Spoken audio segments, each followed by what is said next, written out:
સ્નાન કરાવ્યું, ત્યારબાદ અંગવસ્ત્ર કર્યા છે. અંગવસ્ત્ર કરીને અત્તર સમર્પિત કર્યું. અત્તર સમર્પિત કરીને ધોતી ઉપરના ધરાવ્યા. મસ્તક પર તિલક ધર્યું છે, પુષ્પની માળા ધરી છે, કુંવારો મંગાવ્યો, કુંવારાનો ભોગ કર્યો, ધૂપદીપ કર્યા, ધૂપદીપ સરાવ્યા. હવે આરતી કરી છે ગિરિરાજ બાવાની અને કયું ક્રમ એવો છે કે હવે પરિક્રમા કરીને આવીએ.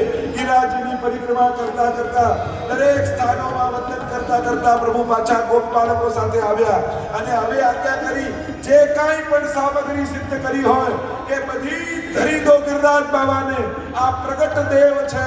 પેલા દેવ તો અગ્નિથી સ્વીકારે છે, આ પ્રગટ દેવતા તમારા આંખની સામે આરોગશે.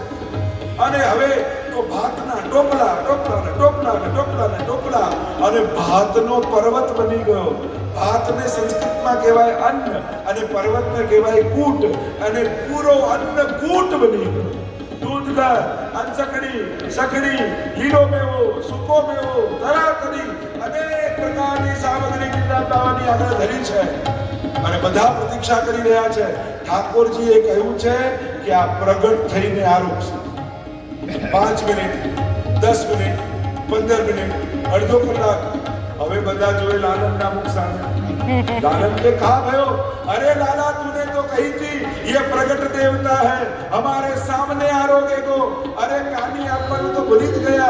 अरे बे हाथ जोड़ी गिरिराज बाबा ने कहू, गिरिराज बाबा ब्रज भक्तों की कानी सु, ब्रज भक्तों की सामग्री प्रेम पूर्वक आरोग्यो.